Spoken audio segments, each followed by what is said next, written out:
Chief लाएं और चाहे दो ही शेर सुनाएं, लेकिन बहैसियत शायर नहीं डॉक्टर साहब अभी माइक पे आके दो शेर सुना दें और यहीं से हमारे माजिद भाई को उनके छाया निशान यहाँ से आप दावत दें। एक शायर हमारी फिरिस्त के बचे हुए हैं गैबी साहब अभी, आप आइए तो मैं गैबी साहब को तो पढ़वा दूं। अरे गैबी साहब आप गैब से पढ़ दीजिए, उसके बाद गैबी साहब को पढ़ाइए। इधर आइए, अब आपका नाम अनाउंस हो चुका है, हम आपकी तरह कंजूस नहीं है। वो सब हम लोग 47 साल से खेल रहे हैं, कोई बात नहीं है। बहुत शुक्रिया। देखिए साहब, मेरी कुछ कुर्बानी देनी पड़ती है नाजिम को खास तौर पर।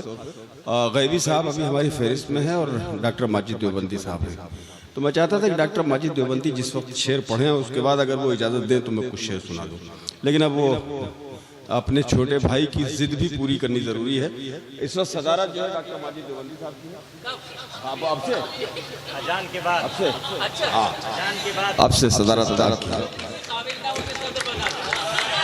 तो अब उनकी सदारत में साहब मुझे पढ़ने का मौका मिल रहा है, तो कुछ नहीं साहब, बगैर एक लम्हा ज़ाय किए हुए 3 शेर पढ़ता हूँ।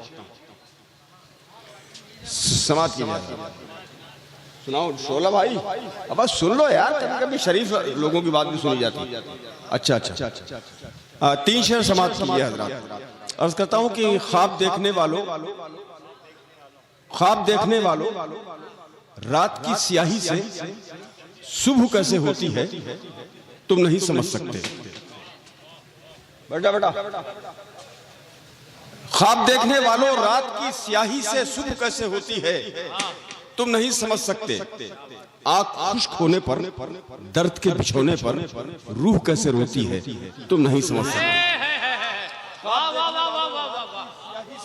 ख्वाब देखने वालों रात की स्याही से सुबह कैसे होती है तुम नहीं समझ सकते। आंख खुश्क होने पर, दर्द के बिछोने पर रूह कैसे रोती है तुम नहीं समझ सकते। अर्ज करता हूँ कि तुम रह गुजारे हस्ती में, कहकहों की बस्ती में, तुम हो अपनी मस्ती में और खुद परस्ती में। रह गुजारे हस्ती में, कहकहों की बस्ती में, तुम हो अपनी मस्ती में और खुद परस्ती में। बहरे गम से जो निकला, चश्मे नम से जो निकला, अश्क है कि मोती है तुम नहीं समझ सकते। वाह वाह वाह वाह वाह वाह वाह वाह, क्या बात। अश्क है कि मोती है तुम नहीं समझ सकते। आखिरी शेर कि तुम हवस का एक सूरज, बरगे गुल के अश्कों से प्यास को बुझाने में कामयाब रहते हो। तुम हवस का एक सूरज, बरगे गुल के अश्कों से प्यास को बुझाने में कामयाब रहते हो। रात अपने दामन में कतरा कतरा शबनम को किस तरह पिरोती है तुम नहीं समझ सकते। तुम हवस का एक सूरज, बरगे गुल के अश्कों से प्यास को बुझाने में कामयाब रहते हो। रात अपने दामन में कतरा कतरा शबनम को किस तरह पिरोती है तुम नहीं समझ सकते। और चूंकि गजल 7 शेर की होती है, मैंने 3 पढ़े तो 4 शेर और पढ़ देता हूँ। बड़ी ऐसे कोई इंतखाब नहीं है, बस बिला वजह का है मामला। ये अर्ज करता हूँ कि सियासत का हुनर, सियासत का हुनर इस तरह सरकारें बदलता है कि जैसे कोई कातिल अपनी तलवारें बदलता है।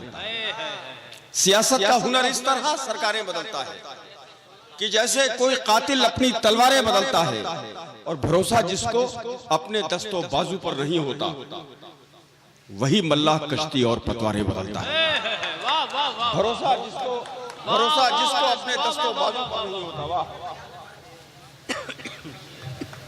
हाँ साहब, नाजिम का साथ नहीं देगा तो कौन देगा। भरोसा जिसको अपने दस्तों बाजू पर नहीं होता, वही मल्लाह कश्ती और पतवारें बदलता है। और शेर मौलाना फरमाइए हजरात कि कोई तो साए को तरसे कोई ऊंचे मकानों में, कोई तो साए को तरसे कोई ऊंचे मकानों में। हवा का रुख बदल जाए तो दीवारें बदलता है, हवा का रुख बदल जाए तो दीवारें बदलता है। देखिए एक शेर पहुंचे जाता हूं जलालपुर में, अर्ज करता हूं खासतौर पर सुनिएगा कि जहां 2 वक्त की रोटी के बदले जिस्म बिकते हैं, जहां 2 वक्त की रोटी के बदले जिस्म बिकते हैं, उसी होटल का मालिक हर बरस कारें बदलता है। जहां 2 वक्त की रोटी के बदले जिस्म बिकते हैं। वाह वाह उसी होटल का मालिक हर बरस कारें बदलता है, सियासत का हुनर इस तरह सरकारें बदलता है। आइए, मुझ हकीर फकीर की शायरी अब क्या गुंजाइश नहीं थी पढ़ने की।